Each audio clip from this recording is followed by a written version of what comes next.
I see art in general as a communication in all different kinds, contemporary music. But for me, it's about creating a dialogue between the art piece, the surrounding, the people, and the world, I think. And the artwork trying to find in a way in a balance, which we're all looking for in our lives. So I think my work, especially also this one, is a kind of reflecting your lives. That's why I used mirror. You know, you don't often get great contemporary art by celebrated world-class artists outside of the major urban centers. So to have this here is really an opportunity for the community to see sculpture, to see art that they normally would have to drive to Boston or New York or somewhere else to see. More people have talked to me in Hingham on World's End after we initiated this sculpture than in the last year that I have been on site. So for us, it's any public program that we do is really about communicating and sharing the message of conservation with people. I think people have really personal experiences at World's End. You're finding your way through and start to communicate. And I think mirror is in general a thing which reflecting you, first of all, and the surrounding. And my work is a lot about reflecting yourself, going into yourself, finding out what's going on there. A lot of people don't dare to approach themselves really deeply inside.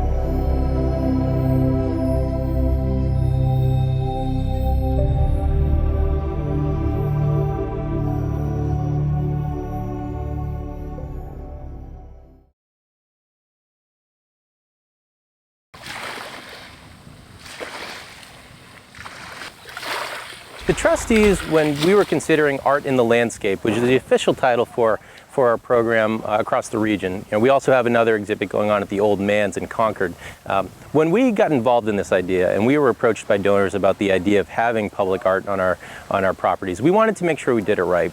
The trustees is not in the business of collecting artwork, but we did see this as a great opportunity to be relevant and to engage visitors in a new, exciting way. So we went for it. In doing that, we wanted to pick someone who really knew art.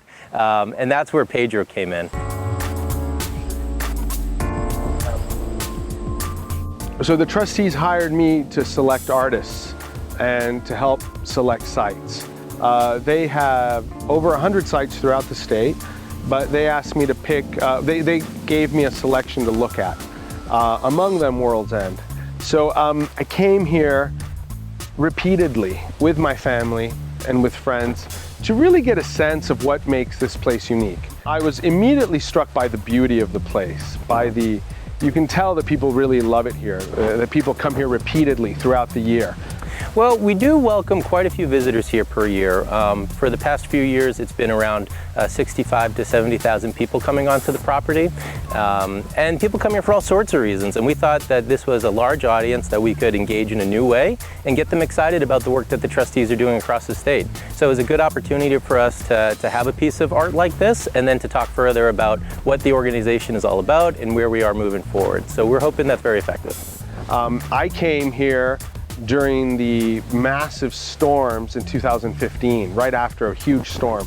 So the snow was up to my knees, and of course one of my kids decided he didn't want to walk anymore. But we came out here and really got a sense of the site in the different seasons. This is a place that's loved and visited continually, right, throughout the year.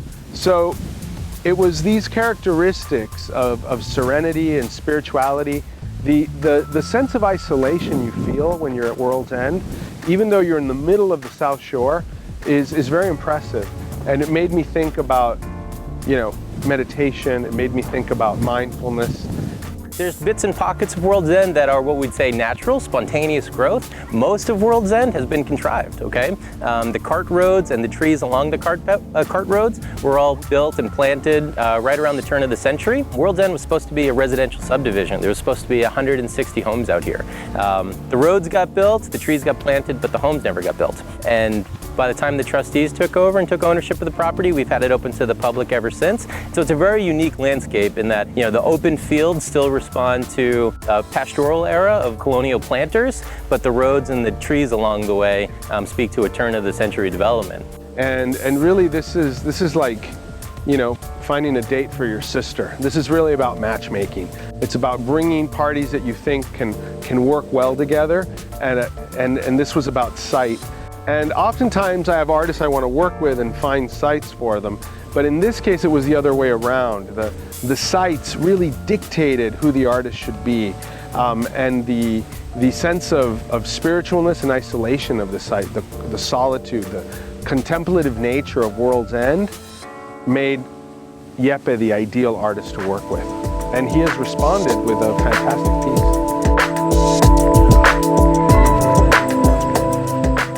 And Pedro approached me for some years ago, also with other small things, and he said, maybe I have a project for you, for 1.5 years ago, I think. And then I said, I'm open, come and visit my studio. And Pedro came to me, and we met in the forest actually, and we talked about it. And there he got allowed from the trustees to approach me as an artist. They decided to choose me. And then he invited me, and then we got in contact and had a really close dialogue, meeting a couple of times, finding out what should we do here. When I invited him to participate, we began this dialogue, and I began to tell him about the site. He had a lot of questions. We looked at a lot of imagery. So this is the product of a very rich dialogue that led him to create this site. This piece is unique. One of the things I love about it is that when you see it, it is clearly a Jeppe Hein, but there's something very distinctive about it. The way the columns go up slightly, and then they go in a swirl. I had asked him if we could have that changing height of the columns, and he had never created something that went up like this. So it's a unique piece for World's End. Jeppe uses highly polished reflective stainless steel to create these columns. There's a lot of work that comes into preparing the ground. We had to lay concrete, and then his team has this template that they put on the concrete, because the angle of each column is very specific to create this reflective surface. And you can see as you walk around it that it's very precise the way it curves. That curve requires a lot of care and detail. And then the pieces are manufactured in Germany. Then they were brought over and installed by his team. The World's End, with this amazing place here, which I got a lot of inspiration for. It has 2 hills in general right here, right in between my artwork, and I'm trying to use that as an inspiration, of course. And I thought, if you add something which is in a mirror, they're used to this nature, but sometimes we're forgetting actually to look at it, just to look at the small things going on around us.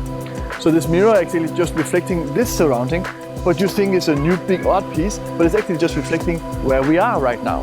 Reflecting this beautiful landscape, but also reflecting the city in the background. So you're adopting these things within the whole art piece, but within you.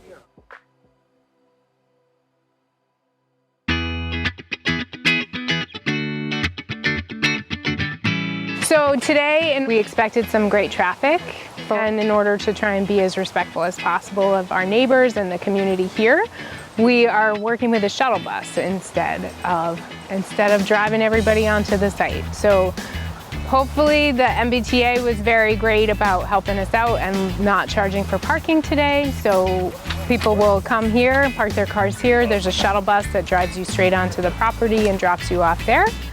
And that way we're minimizing our footprint of traffic on site, and we're making sure that we're not inconveniencing our neighbors as much as possible.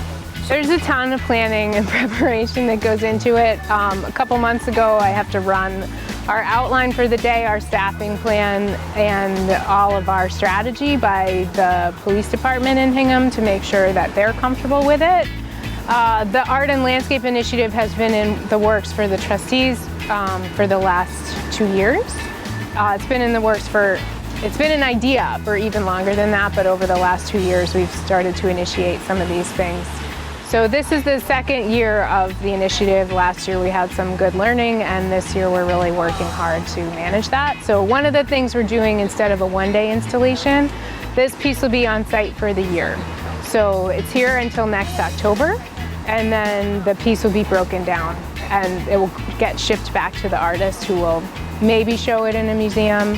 But this piece was created specifically for the property. What we're doing today is regular admissions for the World's End, which is part of how we manage our operating budget and keep the place looking the way that it does. For the yoga class in particular, there was a pre-registration online, which we think worked out very well. We've done that for a lot of other programs we've done in the past. That allows us to have a better feel for how much capacity we're going to have and how to have the right kind of staffing for it. For the art opening itself, it was just general admission. So the art opening was free, and then we treated it like any other way we treat people coming onto our property. There's a visitor fee for non-members, and if you have your membership card with you, then you come onto the property for free. Earlier today, we welcomed anyone who is a donor or a director within the trustees organizations to a breakfast here down by the sculpture to give them a little bit more information about the piece now that it's been installed, to welcome them with the artist himself who was down here, Jeppe Hein. And that was really just a celebration of the project and its completion, and a big thank you to everyone who contributed to it. From there, we had our yoga class that kicked off. That was very well received. I was up on top of the hill for a little while, and there had to be at least 50 people involved in a yoga class with great views out to Boston Harbor. It was a really fantastic event. Jeppe does yoga on a regular basis. He's very committed to it. He also meditates. So his work, I liken it to yoga and meditation. It's really about creating that state of presence that is really one of the ultimate achievements in Eastern religions. And he's really after that. And his work reflects that intangible intention in his work. You can really feel it when you see it. And right from there, we started our art activity, which is a singing bowl art activity where it's in the Tibetan tradition, where paint is filled in these bowls. And the same way, if you rub your finger atop a crystal glass and it makes a vibrating noise, same thing with the singing bowls. When you rub the paint across the top of it, the paint inside the bowl then splatters up out of it and lands on a canvas beneath. And it creates these canvases with a painting that is, directly tied to the activity that happened in the bowl. This was really planned as a family event. Jeppe is a family guy, and he spends a lot of time with his family. And I think that influences all of us. He likes to have fun, and he likes to be engaged. So I think that the activities really reflect who he is.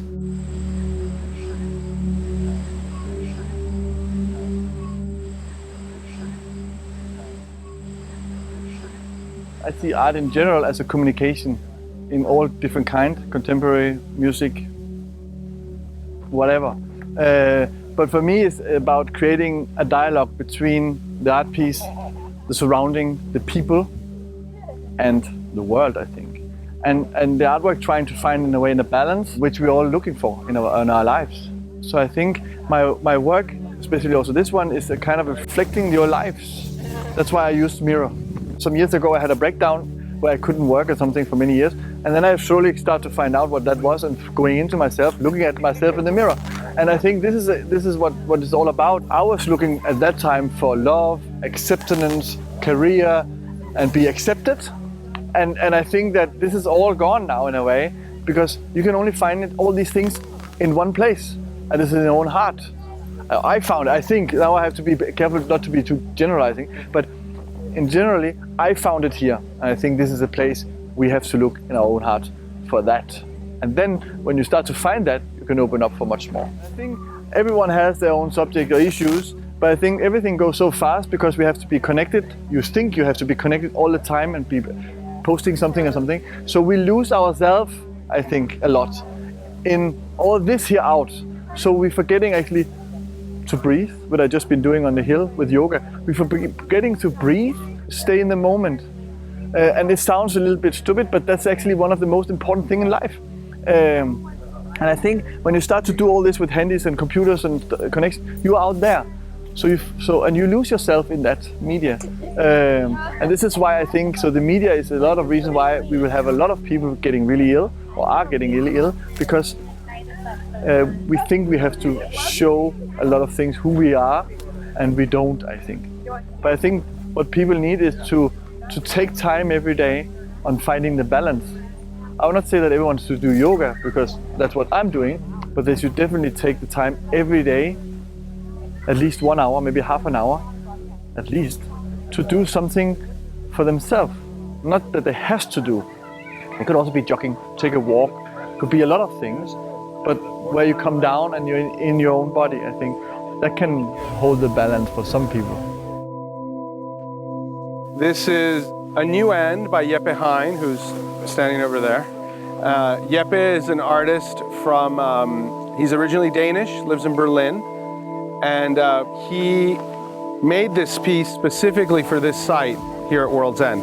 From the beginning, I was hired by the trustees of reservations to develop a series of public art projects for them.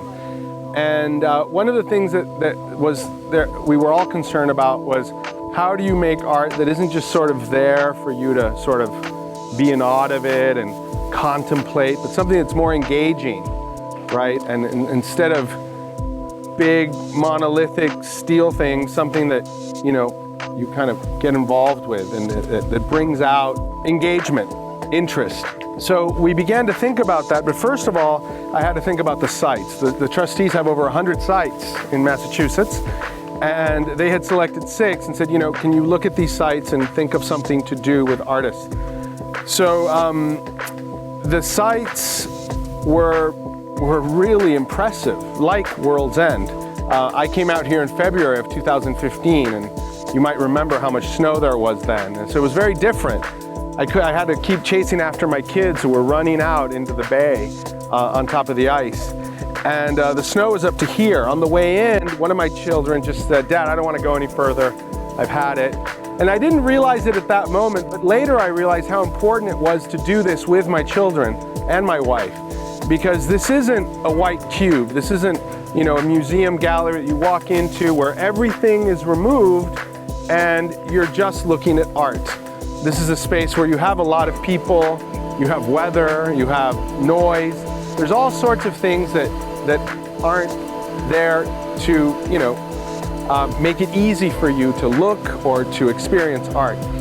But I think that when you pivot off that and when you think about the context and all of those elements as something that makes it more interesting for the artist, then I thought, okay, how do we make this interesting for artists? How do we present a unique opportunity for them? There is, of course, the idea of how to approach the art piece, or how to go into it, is a kind of a spiral form. You're going into a middle point and you have to find out again. The shape could come from hurricane ideas, could come from the Fibonacci grid, how the nature in general works here. So it's like the idea you finding your way through and start to communicate. I think a lot about this work in terms of, I liken it to yoga and meditation. I think a lot about this idea of mindfulness, of experiencing this work in a way to get us away from our phones, to get us away from all of those things that distract us in daily life, and to really just experience this as something that makes us feel present. The best way to illustrate that is that Jeppe had his biggest show ever in Wolfsburg in Germany, which is the same town where they have the Volkswagen plant. So I went out there to see it, and it's an amazing show with lots of great work, but there was one piece in particular that really stuck out to me. It was an empty room. There was nothing in it. But before you walked in, you put on a headband, and there was an outline of a maze that you would look at. And as you walked in, you were supposed to navigate this virtual maze, and every time you hit a wall, the headband would vibrate. So I walked through it, I navigated as best I could, and when I came out, I noticed that there was a section of the wall cut out that allowed you to look in and watch people also navigating the maze. And when I saw people with that intention, with that concentration, trying to navigate the maze themselves, it reminded me of yoga and meditation. It reminded me of attaining that moment of being present, which is so valued in Eastern religions, that you know, not quite nirvana, but definitely being present. No, I approach, I think, for me, is the media not so important which kind of material you're using. I'm also doing a lot of paintings. I'm doing a lot of work with a lot of waters and so on. For me, it's in general about how you communicate that and how you approach it. So I normally find out the situation where I want or I get invited by, and there I see which kind of tools should I use for what I want to do here, and what they need there sometimes. It's also about how to approach the situation. What can I do good here? What can an art piece should do? If it's a bench going strange around, which I also do, where people are sitting, also should be more like a place where people like playing and opening up their hearts. Because by playing, you opening up your small child in you and start to forgetting that you actually have all these walls in front of you. You don't want to show your feelings or your smile or something. And if you start to play, you start to smile and you start to communicate. And this is the first way, I think, of opening up to someone else you maybe don't want to open up for or don't know you should open up for. I met his children, his two daughters, and we talked a lot about family. We talked a lot about this idea of making work that everyone can relate to. I think a lot in developing these series of works. I thought a lot about the intangible quality of intention, right? Why is it that when children get near this piece, they run in it and start screaming and playing tag, right? I don't know.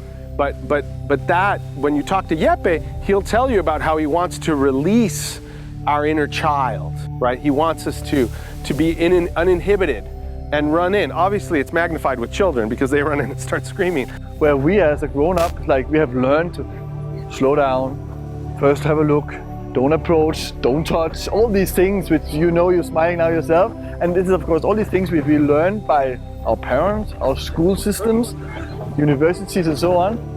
It's actually, they don't have that yet, which is fantastic.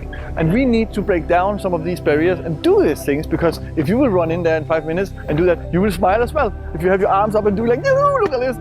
If you didn't thought about how other people look at you, you will do that as well, I think. We do think that the more and more we can have people come onto our property and have a positive experience, it reflects positively then on the town. We think Hingham's a great location. We have 3 other properties here in Hingham with the trustees: Ware River Farm, Turkey Hill, Whitney and Thayer Woods, along with World's End, okay?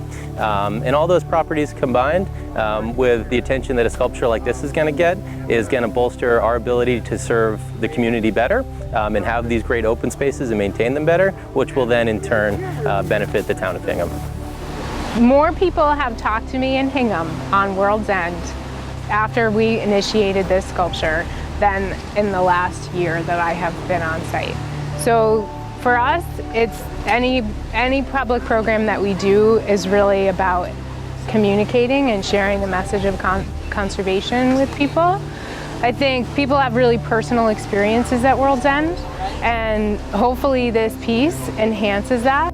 Yeah, I would love to add, this is a magic moment. I mean, for me, as an artist, to be invited for a project in this location and be able to do an art piece like that is, of course, what can I say more? It's just a heart opener.